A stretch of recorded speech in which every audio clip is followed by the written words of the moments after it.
Tafsir Al-Azhar, Quran Surat An-Nisa ayat 65. A'udzu billahi minasyaitonir rajim. Fala wa rabbika la yu'minuna hatta yuhaqqimuka fima syajara bainahum summa la yajidu fi anfusihim harajan mimma qadaita wa yusallimu taslima. Maka sungguh tidak, demi Allah, engkau tidaklah mereka itu beriman, sehingga mereka bertahkim kepada engkau pada hal-hal yang berselisih di antara mereka. Kemudian itu tidak mereka dapati di dalam diri mereka keberatan atas apa yang engkau putuskan, dan mereka pun menyerah dengan penyerahan yang sungguh-sungguh. Maka sungguh tidak, demi Allah, engkau tidak mereka itu beriman, sehingga mereka bertahkim kepada engkau pada hal-hal yang berselisih di antara mereka. Itulah tanda mengakui pimpinan Rasul. Karena di antara umat sama umat sewaktu-waktu akan terjadi perselisihan pendapat, perbedaan kepentingan, perlainan pikiran. Kadang-kadang mereka bermaksud baik, tetapi jalan pikiran berbeda. Sebab cara memandang dan menilai soal tidak sama. Kadang-kadang karena nafsu, padahal Allah memberi kebebasan pikiran dan menganjurkan ijtihad sehingga timbul berbagai aliran atau mazhab. Masing-masing menyangka bahwa pihak merekalah yang benar, atau masing-masing mencari manakah yang lebih benar. Hal ini bisa membawa bahaya yang berlarut-larut, meretakkan kesatuan umat, bahkan membuat pecah. Kalau tidak ada yang suka bertahkim, meminta keputusan hakim kepada Rasul, sebab Rasulullah yang telah ditentukan Allah buat ditaati, buat yang penyambung kehendak yang diwahyukan Allah kepada umat manusia. Sebab itu asal atau selisih, lekaslah bertahkim kepada Rasul.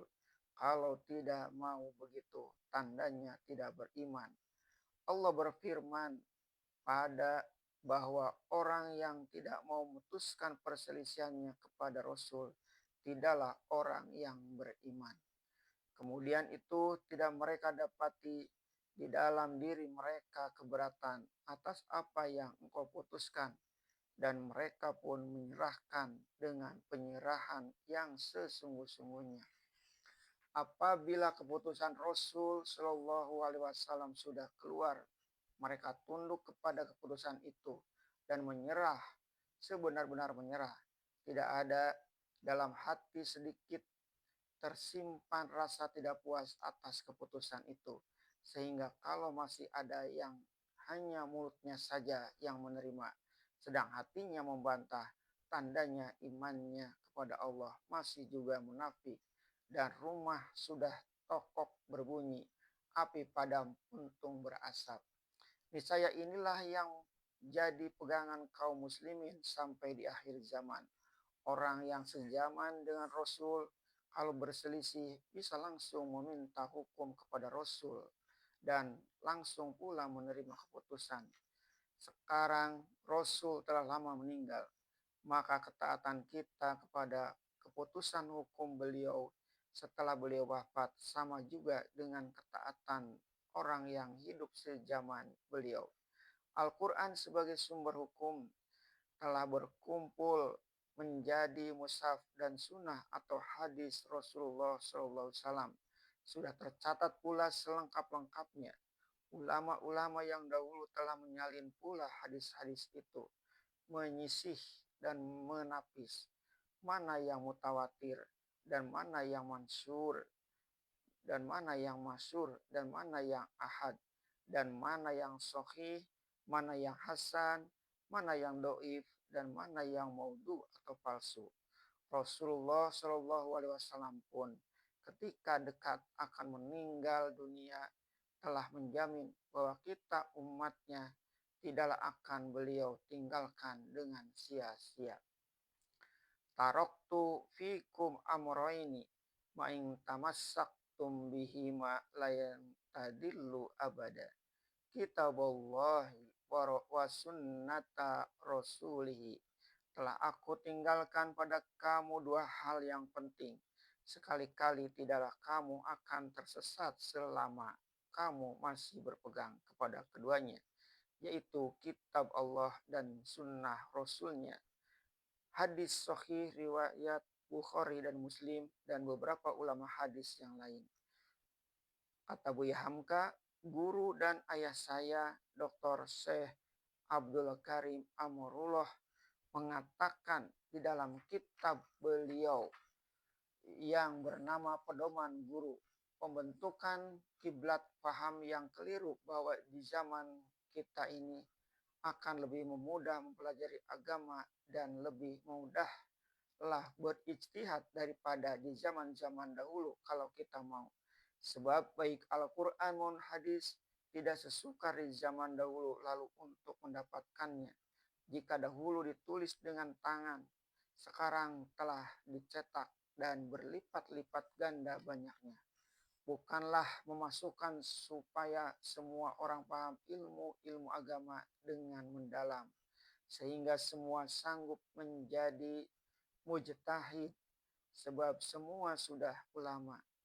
Bahkan di zaman sahabat-sahabat Rasulullah SAW yang ketika beliau wafat, menurut perhitungan ahli ada 124.000 sahabat yang beliau tinggalkan. Tidaklah semuanya ulama, tidak juga sampai 1.000 orang yang ulama. Tetapi Al-Quran sebagaimana tersebut di dalam surah At-Taubah surat 9 ayat 123 telah memerintahkan pembagian pekerjaan.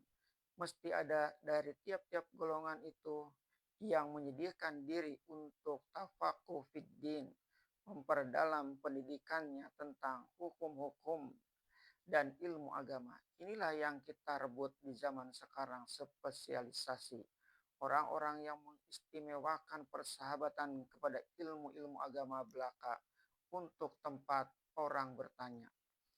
Di kalangan sahabat Rasulullah, sahabat-sahabat yang besar seperti Abu Bakar dan Umar, tidaklah penyelidikan mereka dalam hal hukum diketahui oleh Ibnu Mas'ud dan Abu Hurairah dan Ibnu Mas'ud dan Aisyah lebih banyak daripada yang diketahui oleh Abu Bakar dan Umar. Bahkan mereka itulah yang bertanya kepada orang-orang alim itu.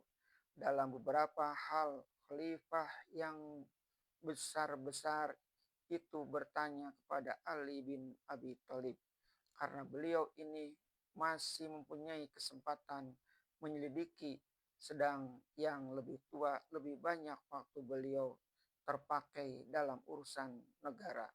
Dan hal faraid misalnya, yang tua-tua itu bertanya kepada Zaid bin Sabit bahwa dalam mengetahui penyakit-penyakit jiwa yang bisa membawa kepada munafik, Umar bin Khattab bertanya kepada Huzaifah bin Al-Yaman.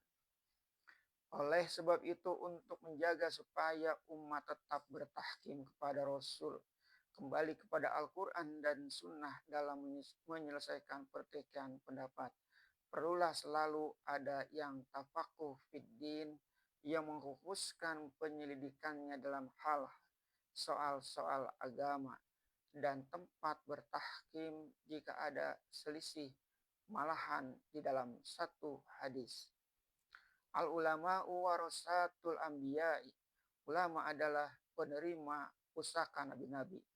Tampillah ulama-ulama besar berbagai mana Imam Abu Hanifah, Imam Malik, Imam Syafi'i, dan Imam Ahmad bin Hambal, dan lain-lain menyediakan diri jadi ulama, bertafaquh fiddin, bukan hanya semata-mata dengan menghafal hadis Rasulullah SAW dan mencipta ilmu usul fikih dan ilmu fikih, tetapi terutama sekali mereka selalu berusaha siang dan malam menyesuaikan kehidupan pribadi mereka dengan kehidupan Nabi sehingga budi pekerti dan sopan santun mereka pun menjadi